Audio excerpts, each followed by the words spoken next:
Salut à tous. Aujourd'hui on va faire un podcast. Je sais pas si vous avez remarqué, aujourd'hui on va parler d'intérim parce que bon j'ai découvert un principe il y a pas longtemps et je trouve ça vachement bien. Alors tout commence il y a quelques mois où je me trouve en fait entre deux jobs, il faut que je trouve un travail puisque c'est le principe de la vie. Et parce que ma voiture commence vraiment à faire des bruits vraiment étranges.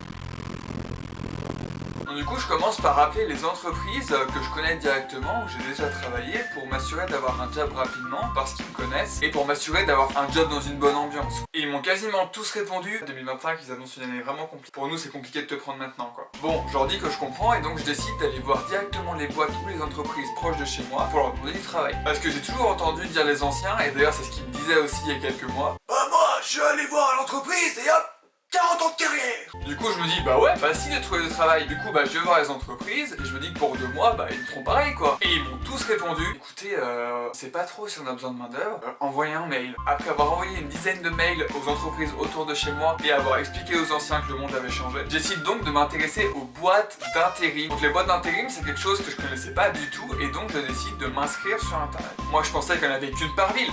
Non, ma ville c'est la capitale, il y en a beaucoup trop. Mais bon tant mieux, ça veut dire qu'il y a du travail quoi. Donc quelques jours après, les agences dans lesquelles je me suis inscrit, enfin certaines, pas toutes, il y en a qui m'ont oublié. Elles m'ont jamais... voilà. Donc il y en a qui m'appellent pour faire le point, style bonjour, quelles sont vos compétences, quelles sont vos contraintes, vos disponibilités, vous êtes véhiculé, blablabla. Bon, en vrai, des gens plutôt à l'écoute, et puis bon, après ils me disent que quand ils auront trouvé quelque chose, ils me rappellent. Et pile au moment où je m'en vais, pendant 2 semaines personne ne m'avait appelé, là pile à ce moment-là, les agences d'intérim... Et du coup, vu qu'ils m'appellent, je suis content, bon je suis loin, enfin bref, etc. Mais je leur réponds quoi. Et il y en a plusieurs qui m'ont fait genre, oui bonjour, on vous a trouvé du travail, est-ce que vous êtes disponible pour hier? Bah non du coup. Bon j'exagère, mais en gros ils me proposaient vraiment du travail pour dans 1 heure. Et là se trouve ma première expérience en intérim, ils m'appellent pour travailler à l'usine. Je découvre cet univers, avec évidemment plein de clichés. Mais certains se sont avérés... Bon du coup je travaille dans une usine d'agroalimentaire, donc je sais pas si ça se passe pareil sur toutes les usines, mais en tout cas moi fallait que je vienne 20 minutes à l'avance pour m'habiller, pour être clean et tout, pas de bactéries, me laver, tout ce que tu veux. À la fin de la semaine du coup t'as travaillé 1h40, pour le kiff quoi, pour le kiff de s'habiller. Et du coup dans l'usine t'as grave le temps de réfléchir à ta vie, que bon vu que tu fais ça toute ta journée, t'as du temps quoi, d'où la création de cette vidéo.